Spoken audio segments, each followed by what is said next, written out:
ओम नमो भगवते वासुदेवाय। ओम नमो भगवते वासुदेवाय। ओम नमो भगवते वासुदेवाय। આજે આપણે શ્રીમદ ભાગવતનો 11મો સ્કંદ અને અધ્યાય 16મો શ્લોક સંખ્યા 34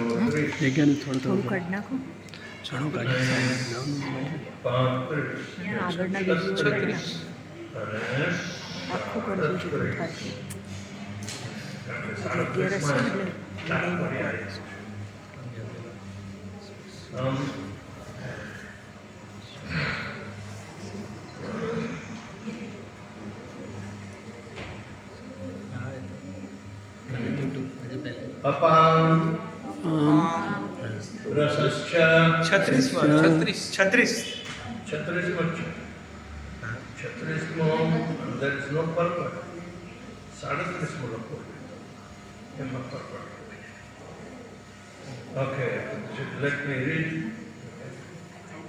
अपां रसस्य परमेश ज्येष्ठानां विभावसुः प्रभा सूर्येन्द्र ताराणां शब्दो अहम नमसा परा। अपाम यानी कि पानी में, रस स्वाद, च और परम यानी कि उत्तम, तेजस्थाना तेजस्थाना तेजस्वियों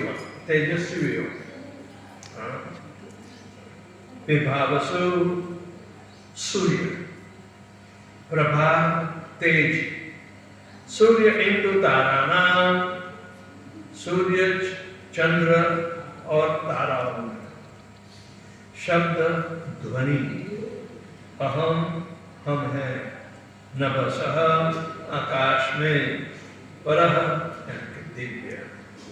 अनुवाद है,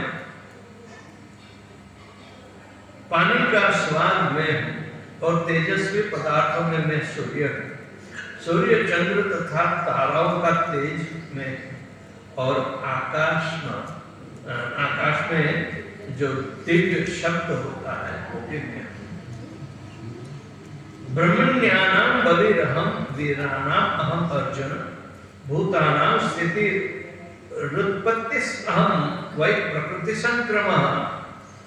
ब्रह्मण्यानां ब्राह्मणों के प्रति भक्ति भाव रखने वाले मैं, बलि विरोचन के पुत्र बलि महाराज अहम मैं हूँ, वीराणाम शूरवीरों अहम मैं हूँ, अर्जुन भूतानाम सर्वजीवों की स्थिति यानी कि पालन करना, उत्पत्ति सर्जन करना अहम हम है, वह यानी कि सचमुच संक्रमण और उसका विनाश। अनुवाद है, ब्राह्मण संस्कृति को वरिष्ठ मानने वाले भक्तों में मैं विरोचन का पुत्र बलि महाराज हूँ और शूरवीरों में मैं अर्जुन हूँ।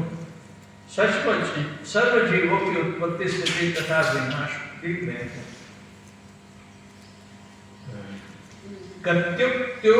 उत्सर्ग पादानाम आनंदाम स्पर्श लक्षणम आस्वाद श्रुत्य मघ्राणम अहम सर्वेन्द्रियेन्द्रियम।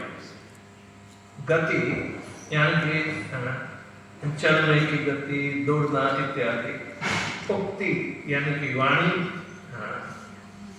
उत्सर्ग यानी कि निकाल देना या विसर्जन करना, उपादान यानी कि हाथ में लेना, आनंद जातीय आनंद भोगना, स्पर्श लक्षण देखना, आस्वाद यानी कि स्वाद, श्रुति यानी कि सुनना, अवघ्राणम सुनने की जो क्रिया है, अहम मैं हूँ, सर्व इंद्रियों इंद्रिय उसके विषयों को अनुभव करने की जो शक्ति है तो वो इंद्रिया। अनुवाद है, पांव, वाणी, गुदा यानी कि विष्ठा निकालने का द्वार, हाथ तथा सभी जातीय अंगों, ये 5 कर्मेंद्रियों के कार्य उसके स्पर्श, दृष्टि, स्वाद, सुनना और सूंघना, ये पांचों ज्ञानेंद्रियों के कार्य में हम हर एक इंद्रिय जो शक्ति द्वारा उसका विशिष्ट विषयों का अनुभव कराता है, वो शक्ति भी में है। 37 का पृथ्वी वायु आकाश आपो ज्योतिरहं महान विकारः पुरुषो अव्यक्तम रजस्तत्त्वं तमः परम अहमेस्तत् संख्यानां ज्ञानम तत्व विनिश्चयः। पृथ्वी यानी कि पृथ्वी का जो रूप है, गंध, एक पृथ्वी के रूप उसकी जो सूक्ष्मता है वो देखो, गंध, वायु, वायु का सूक्ष्म रूप, स्पर्श, आकाश, आकाश का सूक्ष्म रूप, शब्द, आप यानी कि पानी का सूक्ष्म रूप, रस, ज्योति, अग्नि का सूक्ष्म तत्व रूप, अहम, मिथ्या अहंकार, महान, महत्तत्व, विकार, 16 पृथ्वी तत्व, पृथ्वी, पानी, अग्नि, वायु, आकाश, पंच कर्मेंद्रिय, पंच ज्ञानेंद्रिय और मन, पुरुष, जीवात्मा, अव्यक्तम भौतिक प्रकृति, रज रजोगुण, सत्वम सत्वगुण, तमः तमोगुण, परम परमेश्वर, अहम मैं हूँ, एक ये प्रसंख्या नाम जे गिनाए गए हैं यहाँ वे सर्व ज्ञानम उपरोक्त तत्व का उनके लक्षण के अनुसार जो ज्ञान है, तत्व निश्चय, स्थिर दृढ़ निश्चय ज्ञान का फल है।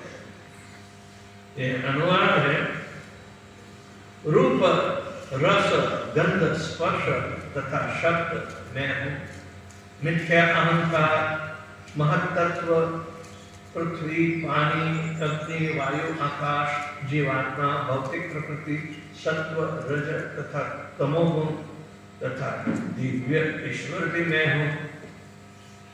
ये सर्व तत्वों उपरांत इनके हर एक के लक्षणों का ज्ञान तथा वो ज्ञान में से फलश्रुति करने वाला जो दृढ़ निश्चय है, वो सब मेरा प्रतिनिधित्व करते हैं। भगवान अपनी विभूतियों की विगतवार यानी कि विस्तृत रूप से रूपरेखा देने के बाद अभी जो सारी शक्तियों का वर्णन करते हैं, वो सब उनके देह के तेज में से प्रकट होता है, उसका विस्तार होता है, उसका सारांश अभी देंगे। ब्रह्म संहिता में बताया अनुसार समस्त भौतिक ब्रह्मांड उपरांत उनके अनंत वैविध्य रूपांतर तथा उसके ऐश्वर्य भगवान के दैविक तेज पर आधारित है।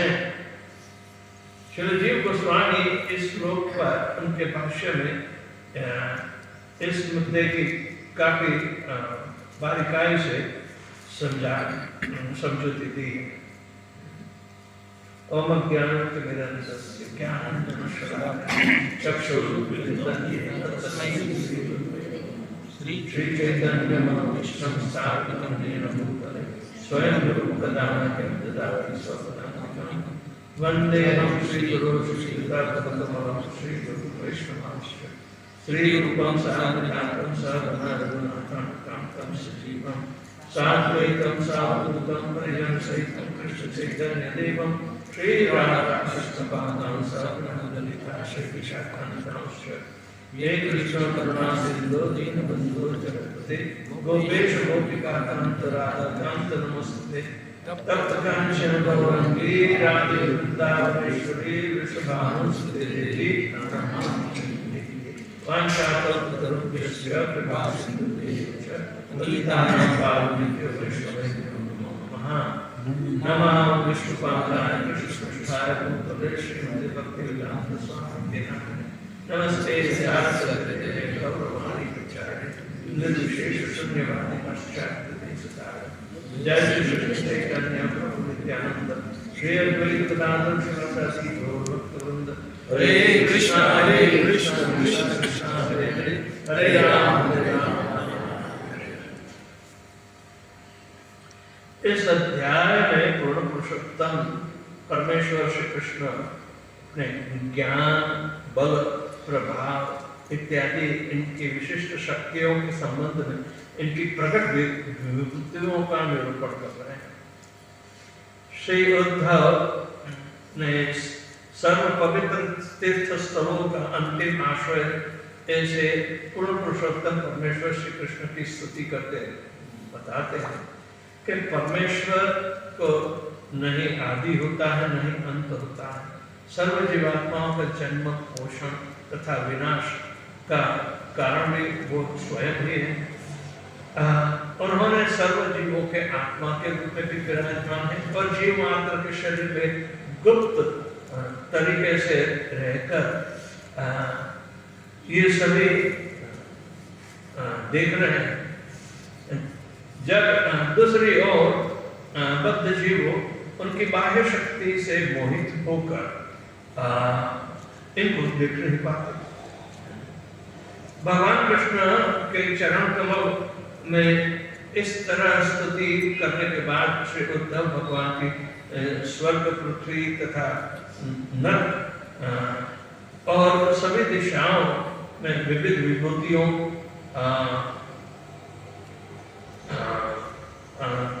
का वर्णन करने की या जानने की इच्छा उन्होंने बताई। तब भगवान श्री कृष्ण ने इन सारी विभूतियों का वर्णन जैसे पहले अर्जुन को किया था उसी तरह कर रहे हैं। तो और उन्होंने बाद में कहा कि उनका जो बल है, सौंदर्य है, कीर्ति है, ऐश्वर्य है, लज्जा, दान, सौभाग्य, वीरता, सहनशीलता और दक्षता इत्यादि सर्वे जब जब कहीं प्रकटीकरण होता है वहाँ सब ये वर्णन आपको मिलेगा।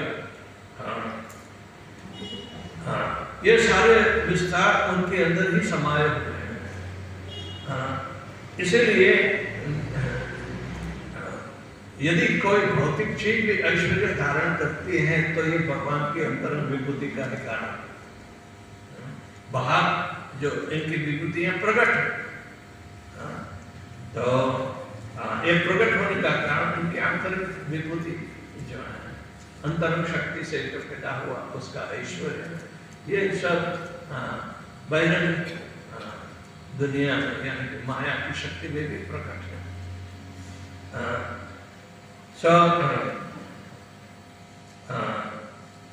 इसी तरह सभी वास्तविकता देखते ये हम ये नहीं कहेंगे कि बहिरंग शक्ति का प्रकटीकरण और अंतरंग शक्ति का प्रकटीकरण समान। बहिरंग शक्ति का प्रकटीकरण काम चला होता है, अंतरंग शक्ति हमेशा प्रकटशील होती है। तो जब हम गोरखधाम जाने की बात करते हैं, वापस जाने की, तो वहां तो प्रकटीकरण होना ही चाहिए। यहाँ यदि प्रकटीकरण है इनकी शक्तियों का, बहिरंग शक्तियों का प्रकटीकरण, तो वहां तो होना चाहिए। तो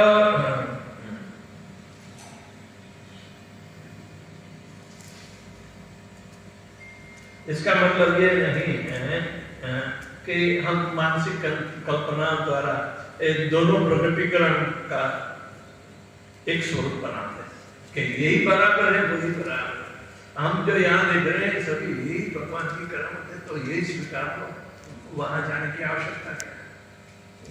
गुरु वृंदावन जाने की आवश्यकता क्या है? ऐसे मायावादी लोग कल्पना कर सकते हैं।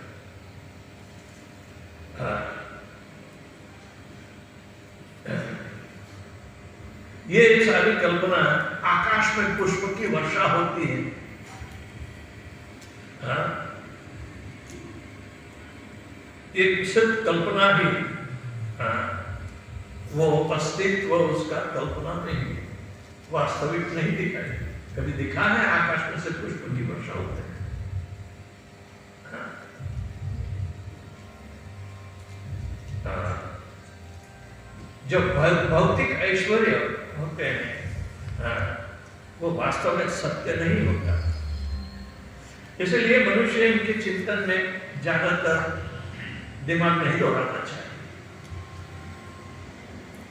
भौतिक अस्तित्व, ऐश्वर्य का अस्तित्व है, सोना चांदी पैसे, हाँ, हाँ, ये तो बदलता रहता है।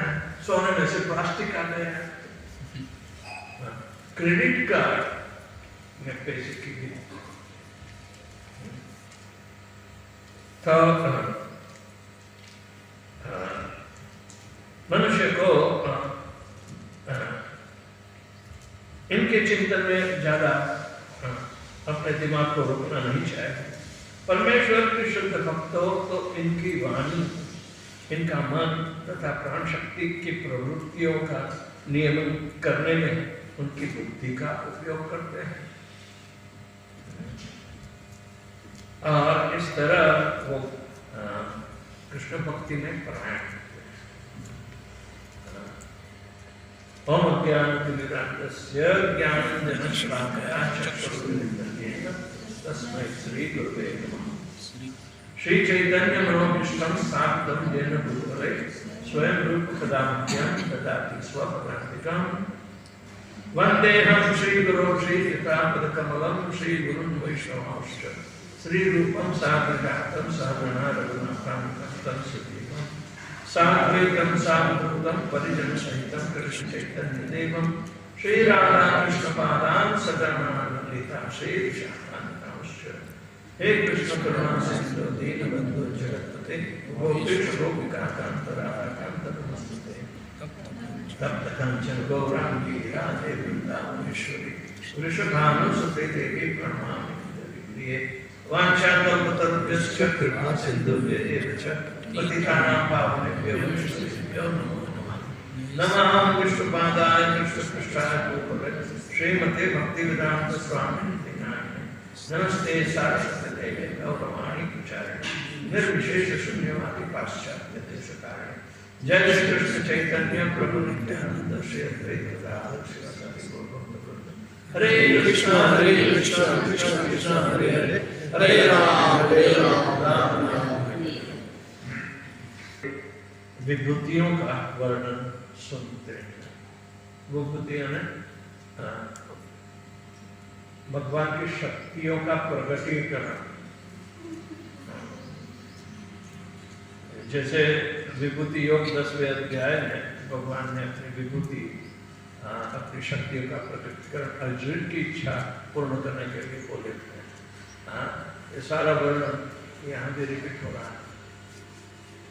ये उद्धव जी को भी कहते, वैसे ये उद्धव गीता में आता है। भगवान को भी भगवान उद्धव जी को गीता सिखाते हैं कि देखो ये मेरा आविर्भाव है। भगवद गीता में तो अहम सर्वस्य प्रभवो मत्तः सर्वं प्रवर्तते इति मत्वा भजन्ते माम बुधा भाव समन्विता। हमें अकलमंद रहना चाहिए।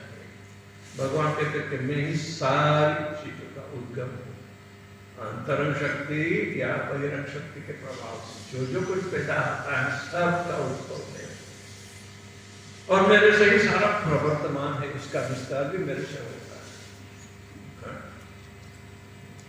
तब दो को भी यही जानने की इच्छा हुई कि हम भगवान, हाँ, ये भौतिक सृष्टि में और अध्यात्मिक सृष्टि में आपको कैसे जाना। उपनिषद इत्यादि हमें सूचना देते हैं कि देखो जानने की बात है, तो अवश्य हमें गौर करना चाहिए। श्रुति शास्त्र, स्तुति शास्त्र, इनका तो उपयोग करना ही चाहिए। भगवान की महत्ता, भगवान सबसे परे क्यों, भगवान किसको कहते हैं इत्यादि, भगवान है नहीं है, उसका वेद पूर्ण रूप से इन संशयों का खंडन करते बताते हैं। श्वेताश्वतर उपनिषद में न चतस्य कारणम कर्णम च विद्यते, ऐसा व्यक्तित्व है जिनका न होने का कोई कारण है, लेकिन सब होने का तो वही खुद कारण है। न चतस्य कारणम कर्णम च विद्यते, उनको तो कोई जबरदस्ती से करना होता ही नहीं, जो कुछ करते हैं तो अपनी ही प्रसन्नता के लिए करते हैं, शायद अपने भक्तों की प्रसन्नता के लिए भी करते होंगे, लेकिन भगवान हमेशा प्रसन्न मन वाले होते हैं, कभी गुस्से नहीं होते। सही, तो प्रसन्न मन तो भगवान को जानने के लिए हमें भी तो रखना पड़ेगा। प्रसन्न मन से ही हम भगवान की भक्ति द्वारा मुक्ति पा सकते हैं और भगवान का साक्षात्कार भी कर सकते हैं। तो न चतस्य कारण कर्णम च विद्यते, इसीलिए न चत समासम अभी अधिकच्च दृश्यते, इनके बराबर और उसके ऊपरी अधिक कोई होता ही नहीं। सबको होने का कारण है, आप हैं, मैं हूं,